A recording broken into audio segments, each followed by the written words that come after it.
আসসালামু আলাইকুম, নমস্কাৰ। মোৰ নাম চাহিদা খাতুন। মই ২ নং বগৰীকুৰি জিলা পৰিষদৰ সদস্য পদৰ AIUDF দলৰ মনোনীত প্ৰাৰ্থী। সকলো ৰাইজলৈ মোৰ বিনম্ৰ অনুৰোধ, আপোনালোকে মোক আপোনালোকৰ বহুমূলীয়া ভোট দি জয়যুক্ত কৰিব, লগতে দুৱা ও আশীৰ্বাদ কৰিব। পোনপ্ৰথমে মই খদনাবাৰী অঞ্চলৰ নলঝৰা নদী ঘৰখনীয়া সমস্যা সমাধান কৰিবলৈ চেষ্টা কৰিম। ৰাজ্যক আহ্বান জনাম, ৰাইজে অহা 7 তাৰিখত মোক ভোট দি জয়যুক্ত কৰিব আৰু লগতে থাকিব, দুৱা ও আশীৰ্বাদ কৰিব। ৰাইজৰ বহুতো সমস্যা আছে, যেনে কৃত্ৰিম বানপানী, ৰাস্তা ঘাট, শৌচালয়, প্ৰধানমন্ত্ৰীৰ আৱাস যোজনা, অৰুণোদয়, বৃদ্ধা পেঞ্চন আদি সকলো সমস্যা সমাধান কৰিম বুলি মই ৰাজ্যক প্ৰতিশ্ৰুতি দিলোঁ। ধন্যবাদ জনাইছোঁ। আমাৰ ২ নং বগৰীগুৰি জিলা পৰিষদ সমষ্টিত আমি তলাচাবিত AIUDF দলৰ প্ৰাৰ্থিত্ব প্ৰদান কৰিছোঁ জাহিদা খাতুনক। আমি আমাৰ বগৰীগুৰি জিলা পৰিষদ সমষ্টিৰ সকলো ৰাইজক আমাৰ লাঞ্ছিত বঞ্চিত মানুহৰ হৈ কাম কৰাৰ কাৰণে এখন প্ৰতিনিধি বাছনি কৰি দিয়াৰ কাৰণে অহা 7 তাৰিখত সকলোকে আমি AIUDF দলক ভোট প্ৰদান কৰাৰ কাৰণে আমি আহ্বান জনাইছোঁ। মূল ৰাজনৈতিক দল 3খনে আছে। আমাৰ বগৰীগুৰি জিলা পৰিষদ সমষ্টিৰ সকলো ৰাইজক মই এইটোৱে আহ্বান কৰিম, বিজেপি দল সদায় কৈ থাকে আমাৰ অসমৰ মুখ্যমন্ত্ৰীয়ে যে আমাৰ দাবী টুবিত থকা মানুহৰ আমাৰ ভোট নালাগে, চাচামামাৰ ভোট নালাগে। মই ৰাইজক এইটোৱে আহ্বান কৰিম, আপোনালোকে নিজে বিবেচনা কৰিব কোনজন মানুহক আমি ভোট প্ৰদান কৰিলে আমাৰ ৰাইজৰ উপকৃত হ'ব। আপোনালোকে নিশ্চয় বিবেক ভোট প্ৰদান কৰিব বুলি মই আশাবাদী। পোনপ্ৰথমে ধন্যবাদ জ্ঞাপন কৰিছোঁ আমাৰ সাংবাদিক বন্ধুসকলক। আপোনালোকে আমাৰ মাতত সঁহাৰি জনাই ইয়াত উপস্থিত হৈছে। আজি আমাৰ বালাভিটা যি পঞ্চায়ত নিৰ্বাচনী যি অফিচ, সেই কাৰ্যালয় আজি উদ্বোধন অনুষ্ঠান আছিলে আৰু এই অনুষ্ঠানটো যথেষ্ট আমি ছাকচেছফুলি আমি এই অনুষ্ঠানটো কৰিব পাৰিছোঁ। আৰু ৰাইজৰ ক্ষেত্ৰতে জনাওঁ যে আমি গোটেইখিনি বগৰীগুৰি জিলা পৰিষদত আমি ৰাইজৰ মাজত আমি যেতিয়া গাঁৱে গৈছোঁ, তেতিয়া ৰাইজৰ পৰা বিপুল সঁহাৰি আমি লাভ কৰিছোঁ।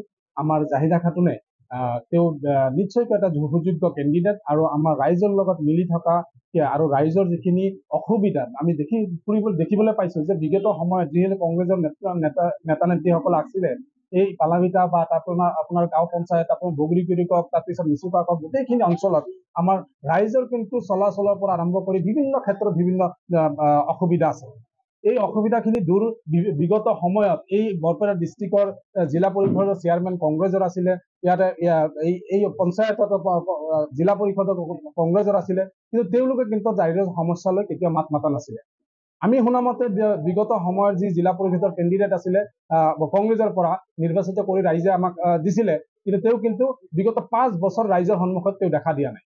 গতিকে আমি AIUDFৰ হৈ যেতিয়া জাহিদা খাতুনক লৈ আমি গোটেই গাঁৱে ভূঞে মানুহৰ মাজত গৈছোঁ, তেতিয়া কিন্তু ৰাইজে আমাক যথেষ্ট সঁহাৰি জনাইছে আৰু ৰাইজে সুযোগ্য প্ৰাৰ্থী হিচাপে জাহিদা খাতুনক আঁকোৱালি লৈছে। আৰু ৰাইজে এইবাৰ নিশ্চয়কৈ যি কংগ্ৰেছৰ যি দুৰ্নীতি, কংগ্ৰেছৰ যি ভোট বেচা কিনাৰ যি ৰাজনীতি, এই গোটেইখিনি জবাব অহা 7 তাৰিখে ভোটৰ জৰিয়তে তেওঁলোকে নিশ্চয়কৈ দিব। চাওক, আমি দলৰ ফালৰ পৰা যথেষ্টখিনি ৰাইজৰ ঘৰে ঘৰে গৈ আছোঁ। এক কথা হ'ল ঘৰে ঘৰে গৈ আছোঁ আৰু যিখিনি বক্স মিটিংবিলাক কৰি আছোঁ, আৰু আমাৰ দলৰ তৰফৰ পৰা যিখিনি আমাৰ নেতা কৰ্মীসকল আছে তেওঁলোকে আহি বগৰীগুৰিত আমি থিতাপি লৈছোঁ, তেওঁলোকে মিটিংবিলাক কৰি আছে। গতিকে ইয়াত এই জিলা পৰিষদত বগৰীগুৰি জিলা পৰিষদত আমি ইয়াতে মুখ্যমন্ত্ৰী ডাঙৰীয়া, তাৰপিছত কংগ্ৰেছৰ হাই ভোল্টেজ নেতাসকলে আহিছে, কাৰণ তেওঁলোকে বিপদত পৰিছে। কংগ্ৰেছে ভাবিছিল যে ইয়াত ইজিলি তেওঁলোকে জিকি যাব, বা বিজেপিয়ে ইয়াত ভোট লিয়াৰ কাৰণে চেষ্টা কৰি আছে। গতিকে তেওঁলোকে মনোযোগ আকৰ্ষণে আমাৰ কাৰণে এইটো ভাল যে তেওঁলোক মনোযোগ আকৰ্ষণ এইকাৰণে কৰিছে কাৰণ তেওঁলোকৰ ফৰক অৱস্থা।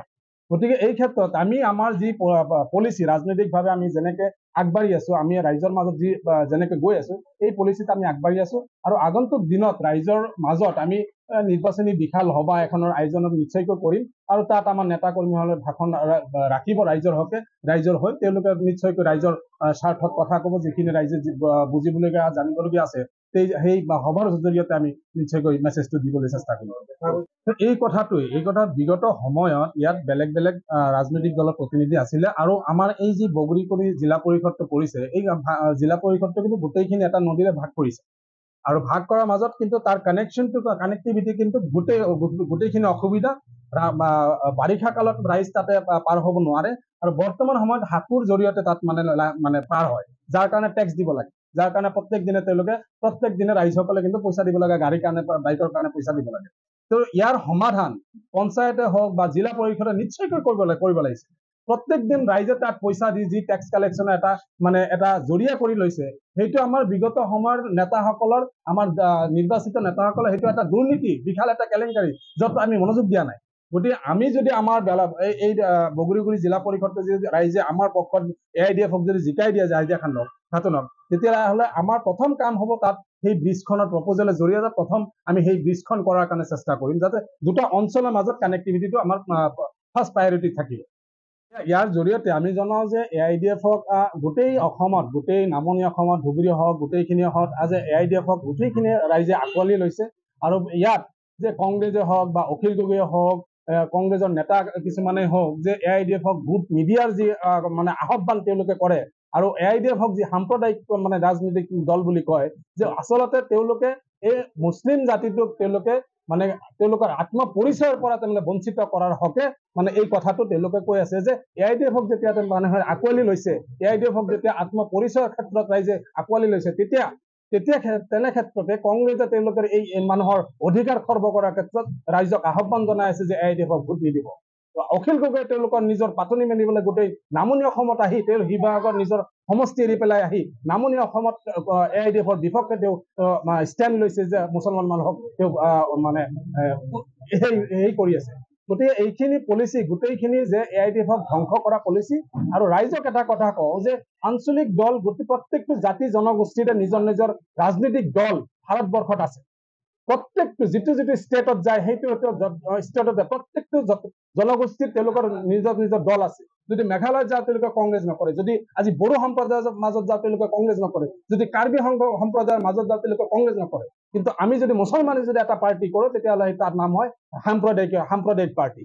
গতিকে এই কথাটো তেওঁলোকে আমাৰ পৰা নিজৰ পৰিচয়টো চিঙাৰ কাৰণে তেওঁলোকে সদায় বিগত 70 বছৰে কংগ্ৰেছে চেষ্টা কৰি আহিছে।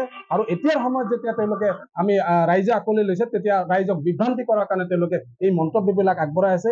গতিকে আমি ৰাইজক আপোনালোকৰ জৰিয়তে এইখিনি আহ্বান জনাওঁ যে আমাৰ নিজৰ অধিকাৰৰ কাৰণে, যেতিয়া আমাৰ নিজৰ পাৰ্টিক ভোট দিম, তেতিয়া আমাৰ নিজৰ অধিকাৰৰ কাৰণে আমাৰ যুদ্ধ কৰাৰ কাৰণে আমাৰ প্ৰতিনিধি থাকে।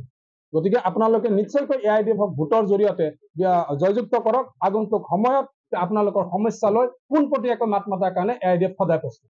নমস্কাৰ, আসসালামু আলাইকুম, ধন্যবাদ। আজি আমি 2 নং বগৰীগুৰি জিলা পৰিষদৰ সদস্যৰ আমি ভোটৰ কাৰণে ৰাইজক আমি আহ্বান জনাব বিচাৰিছোঁ।